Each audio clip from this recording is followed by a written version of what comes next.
Hello YouTube, welcome to another edition of Cupcakes Comic Reviews with me, your friend Lohit. It is Wednesday, 6th of August, that means it's New Comic Book Day, and we are Venom, baby! We've got DC, we've got Indies, we've got all sorts of goodness. So check out the video, and be sure to comment and like. Thanks.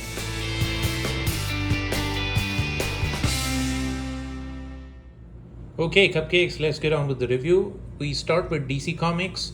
And from DC, the first thing we have is a new history of DC Universe 2. And I'm collecting all these. This is a cover by Scott Koblish, and I'm collecting all his covers. It is, as you can see, I don't want to damage the book, but a wraparound cover. So, and it features all the DC characters. This cover, there are like 4 issues of this, and he's drawing like all the DC Universe characters per issue, and the whole thing connects. And the collage of it was on this year's DC panel at the San Diego Comic Con.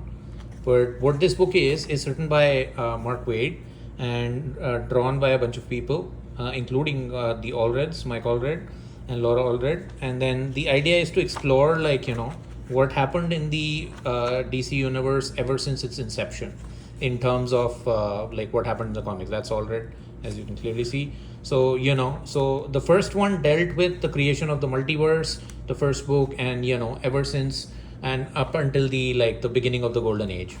So what happened with the Endless and stuff. And this one deals with the coming of their key characters like Superman and Batman and the Justice League. So yeah, it's just a retelling by Mark Waid, and who knows more than Mark Waid about any universe, whether it be DC or Marvel.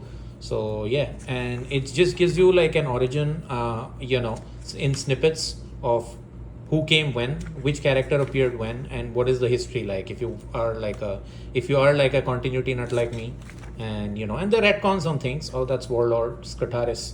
That's awesome. And so yeah, so they've got awesome art, and they tell you the story of of all these characters and how they came. Urania, Blackwell, Firestorm, Captain Atom. Yeah, this is awesome. Man-Bat. So yeah, that's the first book. New History of the DC Universe Part 2 by Mark Waid. Okay, the next one, this one is the Titans annual book. So I'm not super following the Titans, but then this particular annual had this gorgeous Donna Troy cover, who I'm a massive fan of. And then it's written by, and I think it's written by Phil Jimenez. So Phil Jimenez is one of those guys who's one of the greatest Wonder Woman artists, according to me, and he's done the other stuff also. The cover is by Sam. Not familiar with them, to be honest. But yeah, the Phil Jimenez stuff and this Donna Troy cover look gorgeous to me. And this is her iconic old school outfit. So, so I just had to dive in. I think it's a Donna-centric story too, from the solicits, what I read. And yeah, anything related to Donna Troy, man, is awesome. And Peacemaker season 2 is coming on August 21st. I am so hyped for it. It's probably one of my favorite superhero shows of all time. It's amazing.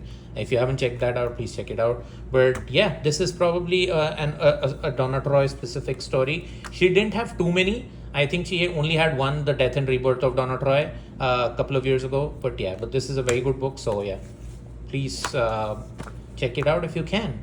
And that's Donna Troy. She was played by Connor Leslie in the Titans TV show, and she did a fantastic job. Her her portrayal was accurate, and her costumes were accurate. And it's a shame that they killed her off in the final season, and her death was really comical, because she dies because an electric pole falls on her. But I hope she comes back and in some way in the new DCU. And yeah, that's Donna Troy, man. That cover is fantastic, and it is awesome. All right, next one is another fantastic, awesome cover. This is Cheshire and Cheetah Rob the Justice League #1. So yeah, the title is first of all, it sounds very funny, but the creative team on this is probably top tier. So they have Greg Rucka on this, and they've got Nicholas Scott on this, which is surprising. Why would you put such a big team on I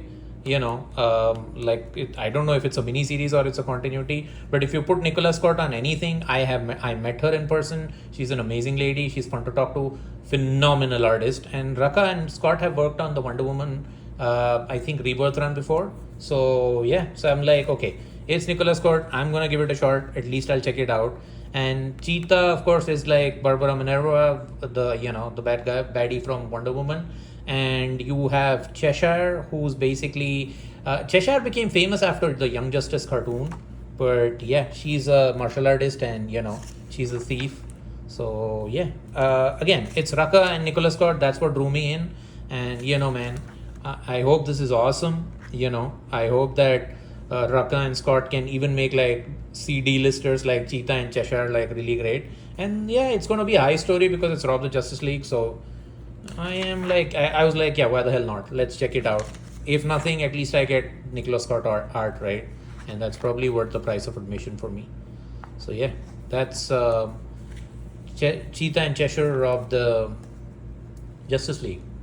Okay, let's move on to some of the Absolute Universe titles. So the first one is obviously Wonder Woman. Yeah, this is Absolute Wonder Woman number 10. And yeah, this is going strong. This is the best thing probably Kelly Thompson wrote ever in her life. I've said that hundreds and hundreds of times. But the artwork by Hayden Sherman is amazing. I met Hayden Sherman also at a con last year, and then he's pretty awesome, man. He was phenomenal. So this is still continuing the story of Diana in this new Absolute Universe, and she's fighting Greek gods at this point, and facing trials and tribulations. And yeah, this book has never ever disappointed me.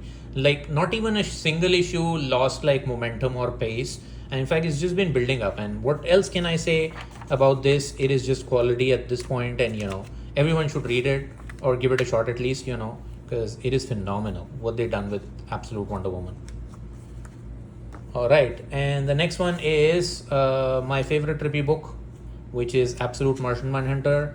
Dennis Kampf and Rodriguez, amazing artwork, weird trippy storytelling, something you've never done with Martian Manhunter before, that he's an earthling but he's got a Martian inside, and he's like a police detective, so he solves crime and tries to stop the forces of evil while talking to the inner alien he has. I mean, he still doesn't know what he is. He still thinks he's an entity, a voice inside his subconscious. And the use of these rainbow type color is something so phenomenal. Rodriguez has like done outstanding art here. So again, another great Absolute title, and 100% always happy to have these Absolute titles and reading them. Yeah, this is issue 5. And yeah, and let's move on to Dynamite, some Dynamite titles. So we have Captain Planet, he's a hero. So Dynamite had some issues with their, because they left Diamond and with their distributors, and they moved on to Lunar. So some of their books got delayed, at least at my comic shop. I had sent out an email to Diamond and they responded to it. They said that they were having some issues in terms of distribution. So we got like a lot of Diamond books like really, really late. So Captain Planet being the first one of them. And yeah, so I read issue 1 almost, I think I remember like 4 or 5 months ago at this point. But this is David Pepose, and David Pepose is doing Space Ghost, and this is his version of Captain Planet issue 2. And he's got a beard now, and he's got these rocky arms, and he looks different. But then yeah, everything else is the same. You still got the Planeteers. They're still fighting these villains like Plunder, and a couple of other ones. So yeah, this is Captain Planet was my childhood, man. Grew up in the 90s. This thing was on and on and on, repeat, reruns, whatever. So yeah, always, and David Pepose has done a fantastic job with Space Ghost, so why the hell not, right? And it's only the second issue, so let's see where this goes. But I'm super happy to have a Captain Planet comic in my life. Okay, then you have 2 issues of Silverhawks. Again, Dynamite book, Ed Brisson doing what Ed Brisson does best. He's creating a universe with them. He's taking a slow-paced approach, so he's formed all these like first 6 issues are about like the team getting together and what was the origin of the Silverhawks. Like in the cartoon, in the 80s cartoon, they're all together already, like they're established as a team. But Ed Brisson explores like explores the world, and he sees like he gives these characters some origin stories, and gives them a reason to actually meet, so and battle like the evil monster.